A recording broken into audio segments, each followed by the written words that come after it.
Hi, my name is Trevin. I found the Center of Implant Dentistry online, actually, just doing some research. I had one tooth that had a damage somehow.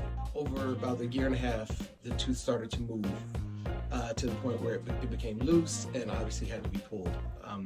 So I did some research on implant dentistry. What intrigued me about this location and this facility is that they produce and make the product here, make the implant here in the facility. Everything is included here. It's not shipped out. All of the work is done in-house. Expertise of how the tooth looks, the implant placement, everything is done here, not moved, not shipped. It doesn't have to be sent out. I don't have to wait forever. It's just, and they explain the process. I know it's several months to get everything done.